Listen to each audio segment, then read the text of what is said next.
السلام علیکم ورحمۃ اللہ وبرکاتہ۔ نئے سبق کے ساتھ اور نئے عزم کے ساتھ ہم حاضر ہیں آپ کی خدمت میں۔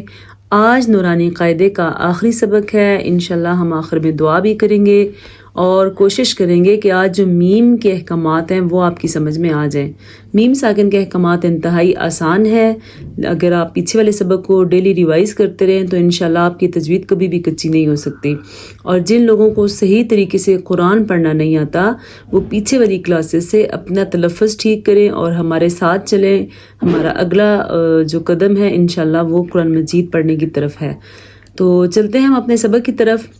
اعوذ باللہ من الشیطان الرجیم، بسم اللہ الرحمن الرحیم۔ حمزہ زیر نون ان، نون زبر نا، ان، نون کا غنہ ادا کرنا ہے۔ انا نہیں پڑھ سکتے اس کو، انا نہیں پڑھ سکتے۔ اکثر میرے پاس بچے غلطی کرتے ہیں، اس کو انا پڑھ لیتے ہیں، الف نہیں ہے اس کے آگے، صرف ان۔ را زبر با، رب، ان رب، با زبر با، ان رب، ہا پیش میم ہم، ان ربہم، با زیر بی، ان ربہم بی، ہا زیر میم ہم، ان ربہم بہم۔ اگر آپ اس کو پڑھتے ہیں ربہم بہم تو آپ غلط پڑھتے ہیں۔ مجھے یقین ہے کہ جس کو تجوید جس نے نہیں پڑھی وہ ضرور اس کو ربہم بہم پڑھتا ہے، یہ ٹھیک نہیں ہے۔ میم ساکن کے بعد جب با آ جائے تو وہاں پہ اخفاء شفوی کا قاعدہ ہوتا ہے، وہاں پہ ہونٹ بند ہو جاتے ہیں، ٹھیک ہے۔ قاعدہ نمبر 1 میم ساکن کے احکامات میں سے پہلا قاعدہ کیا ہے؟ جب کبھی قرآن مجید میں میم ساکن کے بعد حرف با آ جائے، بس یہ اس کا پہلا قاعدہ ہے۔ اپنے الفاظ میں آپ لکھنا چاہتے ہیں تو لکھ لیں، میم ساکن کے بعد جب بھی حرف با آ جائے تو وہاں پہ کیا ہوگا؟ اخفاء شفوی۔ آج ہم جو قاعدہ پڑھ رہے ہیں اس کا نام ہے اخفاء شفوی۔ یہ اخفاء شفوی کا قاعدہ ہے، خاء پہ نقطے کے ساتھ۔ اور کیا قاعدہ ہے؟ قرآن مجید میں جب کبھی میم ساکن کے بعد حرف با آ جائے تو وہاں پر ہونٹ بند کر دیں گے، اس ہونٹ بند کرنے کو اخفاء شفوی کہتے ہیں۔ یہ قاعدہ ہے، بہت آسان، بس یہ آپ کا یہ قاعدہ ہو گیا۔ اگلا قاعدہ بھی ہمارے پاس ادھر موجود ہے لیکن پڑھ کے سیکھتے ہیں تو یاد رہے، اگر آپ پڑھتے ہیں ان ربہم بہم تو غلط ہے۔ جب کبھی بھی آپ کو میم ساکن کے بعد با نظر آئے تو وہاں پہ ہونٹوں کو بند کر دیں، یہ ہے صحیح طریقے سے قرآن پڑھنا۔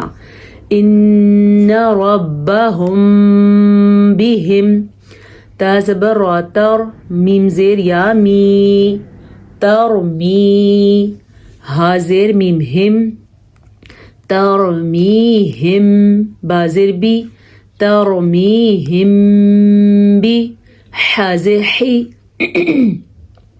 ترمیہم بحی، جیم زبر الف جا، ترمیہم بحجا، را زبر را، ترمیہم بحجارہ، دیکھ لیں وہی قاعدہ پھر آ گیا۔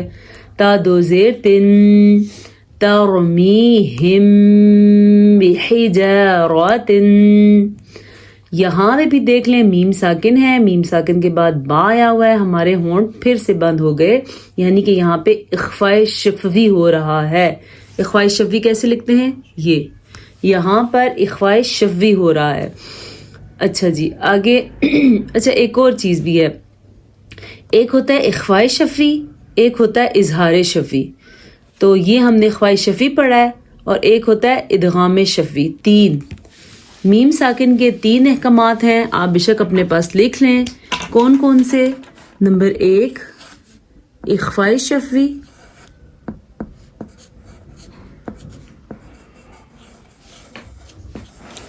ٹھیک ہے، نمبر 1 اخفاء شفوی، نمبر 2 ادغام شفوی،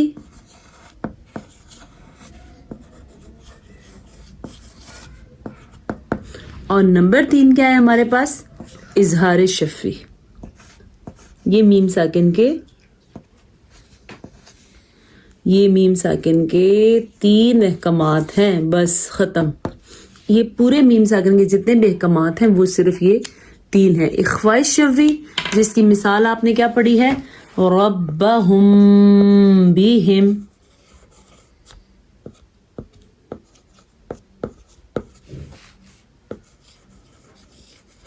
یہ بہم. اب ہم پڑھیں گے ادغام شفوی کی مثال. لام زبر لا، یہ ہے لام زبر لا، ہا پیش میم ہم، لہم، میم زبر الف ما، لہم ما، یا زبر یا، لہم ما یا، شین زبر الف مد شا، لہم ما یشا، حمزہ پیش واو او، لہم ما یشاء، نون زبرنا، لہم ما یشاءون.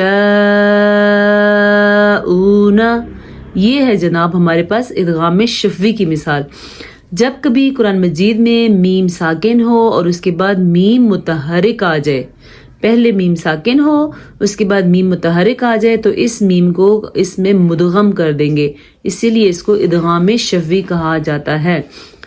شفوی پتہ ہے کیوں کہا جاتا ہے؟ کیونکہ شفوی کا شفتین کا مطلب ہوتا ہے دونوں ہونٹ، اور میم نکلتا ہے ہونٹوں سے، یعنی یہ ہونٹوں کا لفظ ہے، اس لیے اس کو شفوی کہا جاتا ہے. باقی اخفاء شفوی، ادغام شفوی، اظہار شفوی اس کے قواعد کا نام ہے. ٹھیک ہے، ادغام شفوی میم ساکن کے بعد میم متحرک آ جائے تو وہاں پہ ادغام شفوی ہوتا ہے. ہم یہ مثال اپنے پاس بورڈ میں لکھ لیتے ہیں تاکہ ہمیں یاد رہے. مثال کیا ہے؟ لہم ما، یہ بس اتنی سی مثال اصل میں، لہم ما. اب آگیا جی ہمارے پاس اظہار شفوی. تو اظہار شفوی جو ہے وہ ہم نے کل پڑھ لیا ہے. وہ کیا ہے؟ ہم فیہا لکم دینکم. یہ کیسے ہوتا ہے؟ ادھر رکتے نہیں ہیں، یہاں پہ میم جیسا ہے ویسے ہی، جیسے ہم اظہار پیچھے ہم نے جو اظہار کا قاعدہ پڑھا ہے، نون ساکن اور نون تنوین میں اظہار کا قاعدہ، وہاں بھی ہم نے نون کے ساتھ کچھ بھی نہیں کرنا، جیسا لکھا ہے اس کو ایسے ہی پڑھنا ہے. یہ بھی ایسا ہی ہے. اظہار شفوی میں میم ساکن کے بعد میم اور با کے علاوہ باقی حروف میں سے کوئی حرف آ جائے تو وہاں پہ اظہار شفوی ہوگا. وہاں پہ میم کے ساتھ کچھ بھی نہیں کرنا، جیسا لکھا ہے ایسے ہی پڑھنا ہے. جیسا کہ لکم دینکم، ہم فیہا، ہم نے یہاں پہ نہ تو غنہ کیا نہ ہم نے ہونٹوں کو بند کیا، جبکہ اخفاء شفوی میں ہم نے ہونٹوں کو بھی بند کیا اور ادغام شفوی میں ہم نے ہونٹوں کو بند کیا. اظہار شفوی میں ہم نے کچھ بھی نہیں کرنا. وہ اظہار شفوی کی پہچان کیا ہے کہ آپ کے پاس میم کے بعد با نہیں ہوگا اور آپ کے پاس میم ساکن کے بعد میم نہیں ہوگا. باقی جو ہے حروف میں سے کوئی بھی حرف آ جائے تو وہاں پہ الف آ جائے، تا، سا، جیم، ح، خ، کچھ بھی آ جائے وہاں پہ اظہار شفوی ہوگا. ہم نے میم کے ساتھ کچھ بھی نہیں کرنا. اس کو کہتے ہیں اظہار شفوی، اور اس کی مثال ہے ہمارے پاس لکم دینکم. اب یہ نوٹس آپ خود اپنے پاس بنا کے لکھ دیں تو انشاءاللہ جو ہم ایک تجوید کی کلاس رکھیں گے اس میں آپ کو کوشش کریں گے کہ نوٹس بھی پرووائڈ کریں. یہ اظہار شفوی کی مثال ہے. ٹھیک ہے جی، آج ہم نے کیا قاعدہ پڑھا ہے؟ میم ساکن کے احکامات. میم ساکن کے احکامات میں پہلا قاعدہ ہم نے پڑھا اخفاء شفوی، دوسرا ہم نے پڑھا ادغام شفوی. اخفاء شفوی کیا ہے؟ قرآن مجید میں جب کبھی میم ساکن کے بعد حرف با آ جائے تو وہاں پہ اخفاء شفوی ہوتا ہے، یعنی کہ دونوں ہونٹ بند ہو جاتے ہیں. ادغام شفوی ہم نے کیا پڑھا ہے؟ جب کبھی میم ساکن کے بعد میم متحرک آ جائے تو وہاں پہ غنہ کرتے ہیں، اس کو ادغام شفوی کہتے ہیں. اظہار شفوی ہم نے کیا پڑھا ہے کہ جب کبھی میم ساکن کے بعد با اور میم کے علاوہ باقی حروف مفردات میں سے کوئی حرف آ جائے تو وہاں پہ اظہار شفوی ہوتا ہے. اب ہم چلتے ہیں اپنے آخری سبق کی طرف. میم زیر میم، میم، میم زبر ما، میم ما. یہ صرف میم کا غنہ بتایا گیا ہے کہ جب میم کے اوپر شد آ جائے تو میم پہ غنہ کرتے ہیں. حمزہ زبر لام، ال، لام کھڑی زبر لا، اللہ، اللہ کا نام پر کیونکہ زبر ہے. ہا پیش میم ہم، اللہم، میم زبر ما، اللہم، یہ میم شدت کا غنہ ہے، یہ صرف غنہ ہے، ادھر کوئی قاعدہ نہیں ہے. جب میم اور نون کے اوپر شد آ جائے تو وہاں پہ غنہ کیا جاتا ہے. یہ ہم کئی اسباق میں پڑھ چکے ہیں، لیکن روین انشاءاللہ ہماری ہمیشہ جاری رہے گی. مم، اللہم تمت بالخیر، یعنی کہ ہمارے نورانی قاعدے کا خاتمہ جو ہے وہ خیر کے ساتھ ہو چکا ہے. انشاءاللہ مجھے امید ہے کہ اس میں جتنے بھی قواعد اور جتنی بھی تجوید بتائی گئی ہے ضرور آپ کو اس سے فائدہ ہوا ہوگا. اگر ابھی بھی آپ کا کوئی کلاس مس ہو گئی ہے، کوئی قاعدہ مس ہو گیا ہے، کوئی تجوید کے قوانین مس ہو گئے ہیں، تو آپ ٹائٹل پہ دیکھیں، میں نے ہیڈنگ دی ہوئی ہے ہر قاعدے کی، اور ہر پڑھنے کے طریقے کو آپ کو سمجھایا گیا ہے، تو آپ دوبارہ سے پیچھے سے ہیلپ لے سکتے ہیں. انشاءاللہ کل ہم ابتدا کریں گے سورہ فلق اور سورہ ناس کے ساتھ. اگر آپ صحیح طریقے سے قرآن پڑھنا چاہتے ہیں تو ہمارے اس بیچ کا حصہ بن جائیں. ویسے بھی قرآن مجید میں ہر نیکی کو 700 گنا زیادہ کر کے اس کا اجر مل جاتا ہے، اور قرآن پڑھنا اور پڑھانا ویسے بھی سب سے بڑی نیکی ہے. تو دعا ہے اللہ تعالیٰ سے کہ جتنا سبق ہم نے پڑھا ہے، جو قواعد ہم نے پڑھے ہیں، اللہ پاک اس کو ہمیں ذہن نشین کرنے کی توفیق نصیب فرمائے، اور ہمیں قرآن مجید کو صحیح طریقے سے پڑھ کے اس پہ عمل کرنے کی توفیق نصیب فرمائے، اور ہماری زندگیوں میں اللہ پاک قرآن مجید کو جاری و ساری کر دے. آپ کی جتنی بھی مشکلات ہیں اللہ پاک ان مشکلات کو آسانیوں میں بدل دے.